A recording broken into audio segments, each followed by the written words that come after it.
It's my first time on the book show, the Black Book Show. I'm grateful for this opportunity. My name is Jide Badmus, as said earlier, and I'm going to talk about two of my new books released this year. One was just released yesterday. That's What Do I Call My Love for Your Body by the Roaring Lion Newcastle. The second one is Obaluaye, and it was published earlier in June in the United States of America.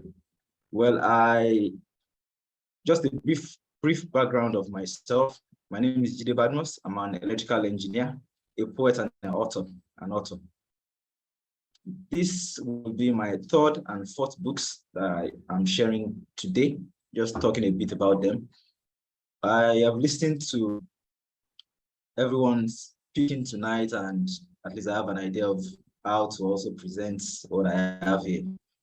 I'm more familiar and more used to readings, poetry readings and all that, but this is also a very good avenue, and it's a good thing you have it. Nice to meet everyone here. My book, Obaluaye, this was inspired by the COVID-19, the pandemic, and the lockdown season, as was Bola's book also. It's a compilation of, I think, about 50 poems, and all is centered around the experiences of the lockdown and the aftermath. I'm a poet that explores healing. I believe in hope, and I try to, as much as possible, infuse them in my kind of writing, my poetry. So Obaluaye, as it were, is the Yoruba god and Orisha. It's the god of plagues and healing. So it's like a two-edged sword. It's the one that releases the plague to earth, and is also the one that has the antidote. So I just felt it's the perfect title, the perfect description, the perfect capture of what's occurred around that time. For me, I tell a lot of people around me that the pandemic was a period for the earth to heal. It was a period for the earth to rest and find some peace. Yeah, maybe from we can look at it from different perspectives. Look at emissions, the disasters around the how do you call this now? We have emissions, we have burning of, civilization and technology has taken its toll on nature, as it were. So it was more of a time for nature to also recuperate. Human beings, one way or the other, to shelter ourselves, keep ourselves safe, locked down. But in that instance, in that period too, nature was recuperating. That's the way I see it. And my interpretation of the whole thing is the fact that, based on our perspective here from Nigeria, the woes and everything we have been through, politically, economically, and coupled with the fact that health-wise, we are being threatened. And the little hope of survival, the little glint of light that there is healing on the horizon. So that's the compilation. That's what it's all about generally. I'll just read a poem or two from it before I talk about the newly released book that was just released yesterday, the Roaring Lion Newcastle. I don't have the physical copy yet, but I'll share the links for both books when I'm done. I'll read Driver, It's on page 43. The road is full of mouths, and everything is out to eat you. Stuck in the jaws of traffic. Thirsty, a cold bottle of water sells for double the price on the long bridge. Engine overheats. You still need the overpriced water for the radiator. And when you think you have broken free of traffic, the police palms open like tight bags and potholed altars. The road is full of mouths and everything is out to eat you. I'll read Quiet. This was written in the very middle of the pandemic. Quiet. Church bells have grown beards of dust. Markets are denuded. Pigeons have taken over the parks. We have stopped calling the days by name. Today is Abiku. Yesterday replayed. Tomorrow they'll wear the same face. This quiet is of a wound festering, a dream decaying. This silence is of love withering, craving the bliss of tending, a touch of sunlight or rain. To talk about what do I call my love for your body. Over here in Nigeria, in Lagos, I'm popularly known as the erotic poet. So it came about, I was doing like how do you call this now? An appraisal of myself. And I spoke to a friend who is also like a life coach. I was on a project in Abuja, so I had to leave home. So I was just trying to, anytime I need to travel like that for projects, I stay a long time. So I try to catch up with old friends in those cities.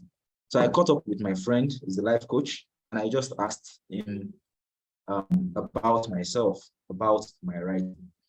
And he asked me a simple question. He said, what will you write, Jide, that without you putting your name on it, someone maybe in the UK or in the US or in Canada will read, and the first person that comes to their mind is you? And I thought about it, and I threw it open I sent messages to a couple of my friends, a few of my friends on WhatsApp, and all of them came back with the response of romance, love, romance, love. And I'm like, well, I don't even like to read those kind of stuff. Yes, I know I have a hint of love in everything I put out there, but I'm more of the sensual poet. So I honed on that, and ever since I discovered it's a strength. It's a topic, the eros is a topic that many shy away from, that the public seem not to want to talk about. But like I said, I promote healing, and one of the greatest healer is pleasing the senses, the sense of audio, the sense of touch, sense of feel, you know. The sensual, the erotic is a great medium it's a great therapy. And no matter how much we shy away from it, no matter how much we keep it a secret part of our existence, it's a big part of our existence. So what do I call my love for your body is actually a collection of 60 poems, I think, or 50 poems that's surrounded around the human body, promoting positive stuffs about the body. I have noticed that almost in everything you look at, almost in everything that surrounds us as human beings, you find things that point to the erotic, things that allude to sex and love and affection. And the collection of poems in this book interrogates the body as a poem, as a literary object, as nature. It explores nature as a work of art and as music. And more importantly, looking at everything around us as war. I'm popularly called Jagunlabi based on the fact that I had a Yoruba poem to Jagunlabi. It's my first Yoruba poem. I'm a Yoruba man, and a Yoruba erotic poem. So it became a nickname for me. And Jagunlabi just means a warrior. So I approached the sensual, the erotic, from the aspect of war, looking at everything around us, the Ukrainian war, the chaos in Nigeria with bandits, kidnapping, and all of that. So the erotic can be found almost in everything that surrounds us. I would just like to read, if I still have time, a couple of poems from these two, just to make us have a feel of what the book looks like. I'll be reading Bandits, and it goes thus. These feelings roam the streets of my body. This passion is prodigal, set to be squandered on you. I ache with an incomplete song. Your laughter is balm, but the melody I seek is not in the vocal honey springing from your tongue. I have the appetite of a flashlight biting into night skin. My nerves scream with the wands like an ambulance in pursuit of healing. My nerves scream with wands like an ambulance in pursuit of healing. Sirens blaring, blinkers pleading, reaching for you. These emotions are outlaws, bandits, set to invade your soul, loot your flesh, and cut away your heart. These feelings roam the streets of my body, seeking home in yours. I will read this also, Blackout, and maybe just title poem and call it a day on my side. Blackout goes thus. Last night, I walked through your body, lighting up the streets with fireworks like it was a carnival. Then your city came under siege, sensual walls broken down. We took refuge in burning cathedrals. Last night, we wore skins of war. Fighter jets roared in my head. You said a prayer and held on to me. This morning, you asked me how we survived last night. Baby, I died. Where the hell are we? Lastly, let me just read the title poem.